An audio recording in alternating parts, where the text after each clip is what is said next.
J'ai constaté que c'est la 5e fois qu'ils interdisent les demandes de manifestation déposées par le collectif F24. Ils ont interdit toutes les formes, que ce soit les sit-ins, les marches et les déclarations de presse. Ces interdictions ne sont pas faites sur des motifs solides, autres que l'incitation du trouble à l'ordre public et l'occupation des voies publiques. Les marches qu'on a organisées sans qu'ils interfèrent ont été faites dans la tranquillité et sans débordement. Concernant les détenus politiques, nous en ferons notre propre combat pour mener à leur libération. Maintenant, on va procéder à des marches pacifiques puisque l'effectif s'élève à plus de 1000 détenus. Nous lançons un appel à tous les parents de ces détenus, surtout les victimes récentes des manifestations et tout autre Sénégalais qui souhaiterait rallier à notre cause. Cependant, cela doit se manifester différemment. Ceux qui ont des sifflets n'ont qu'à s'activer, ceux qui ont des tam-tams aussi, ainsi que les téléphones portables. Des concerts de casseroles aussi ne seront pas exclus du combat. Nous réclamons aussi l'organisation d'une élection libre et transparente afin de permettre à tous les candidats éligibles d'y participer sans interférence du parrainage que nous ignorons les aboutissements. Garantir la sécurité des personnes et des biens, tel était le souhait de la police nationale lors de la 129e édition du Grand Magal de Touba, un événement religieux qui draine des millions de fidèles dans la ville sainte. S'était tenu le 4 septembre dernier. Comme à l'accoutumée, au terme de sa mission, la police a dressé un bilan de l'événement dans un communiqué hier. En ce sens, la police nationale a interpellé 271 personnes pour diverses infractions. La détention et l'usage de chanvre indien, la détention et l'usage des produits cellulosiques, le vol, le coups et blessures volontaires, la rébellion, homicide involontaire, les conduites sans permis, la mise en danger de la vie d'autrui, la tentative de viol, la pédophilie, le détournement de mineurs, les blessures involontaires par accident de la circulation routière. Cependant, 55 personnes ont été arrêtées pour nécessité d'enquête et 82 pour vérification d'identité, portant un total de 134 personnes présentées au parquet. Lutter contre l'usage des stupéfiants était également au rendez-vous, malgré la présence des forces de l'ordre et de sécurité. Au total, 3505 kg de chanvre indien ont été saisis. Sur la question de la sécurité routière, 796 pièces ont été saisies, 52 véhicules ont été mis en fourrière et 3 motos immobilisées. En termes d'accidents de la circulation, 43 accidents ont été constatés, faisant un bilan de 23 décès. Pour garantir la sécurité des pèlerins, la police nationale a déployé un impressionnant dispositif. Au total, 4106 fonctionnaires de police composés d'éléments en civil et en uniforme ont été mobilisés. En plus de cet effectif, des moyens techniques ont été utilisés, notamment des caméras de surveillance et des drones, mais également plusieurs postes de police ont été installés dans des zones considérées comme à risque, permettant ainsi de réduire les délais d'intervention.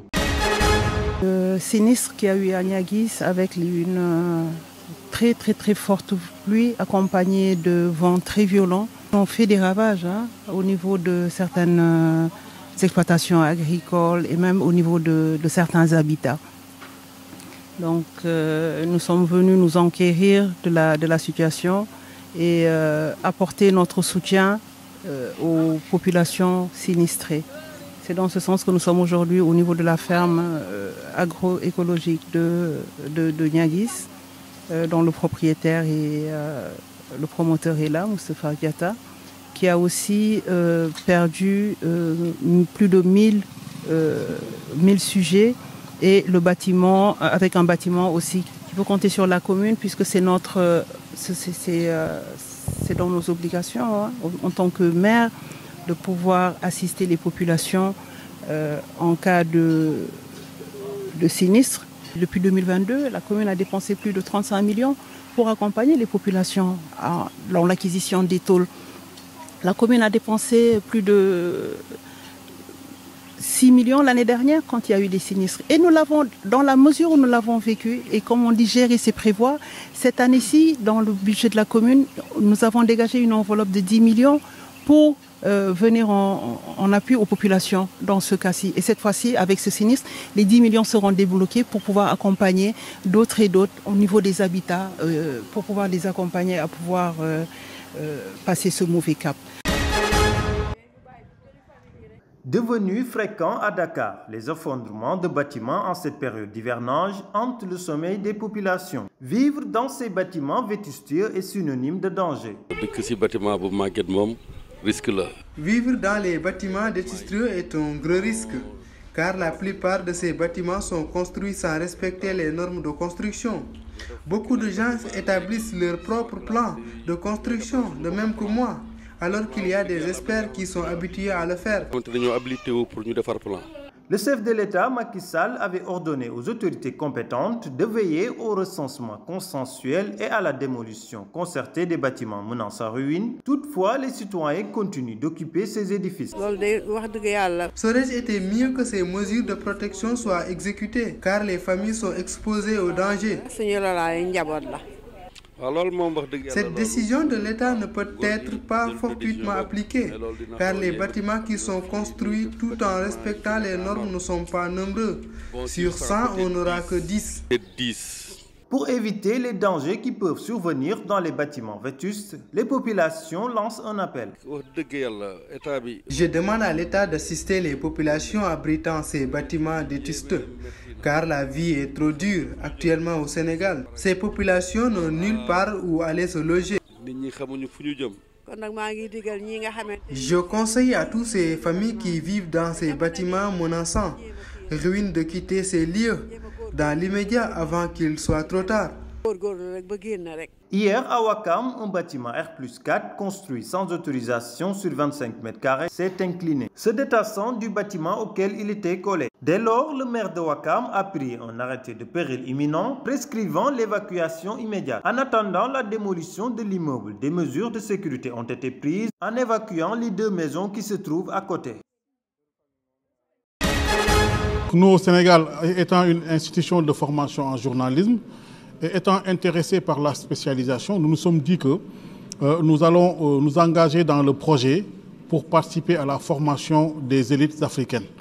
Et c'est dans ce sens que nous avons participé au programme. C'est un programme qui se déroule en 6 mois.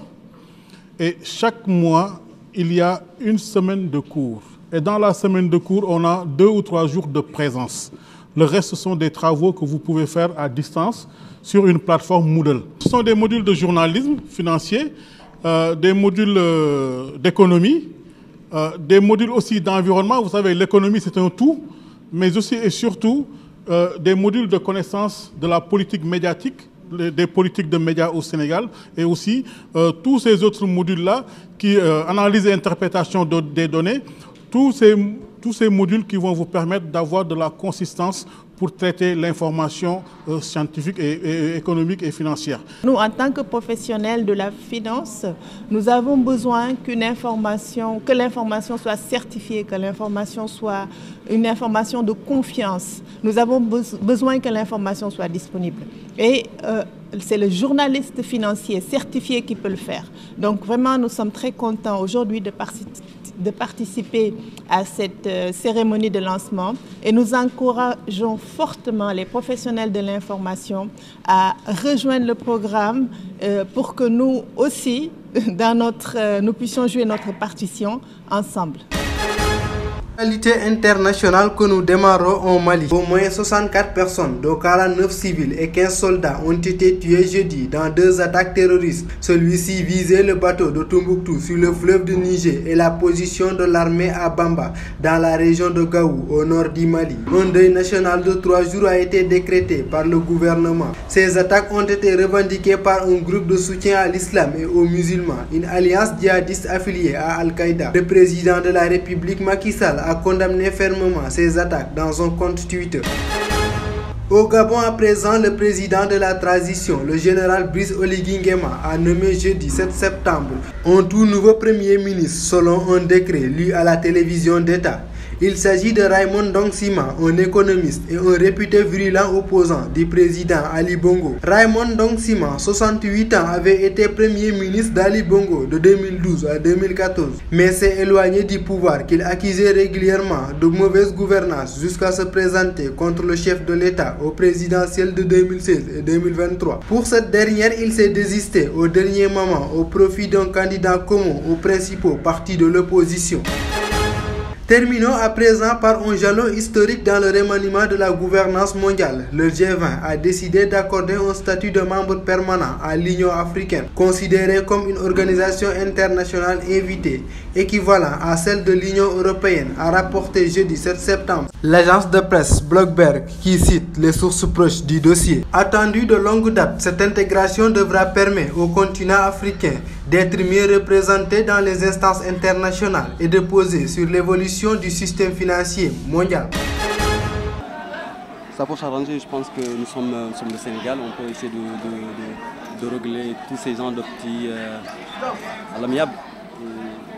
Comme on l'a toujours dit, le teranga, et ce jour-là, je n'ai pas vu le teranga et je pense que c'est dommage parce que je pense que maintenant le championnat sénégalais a évolué. Personnellement, je m'attends à voir nos équipes aller jusqu'au bout.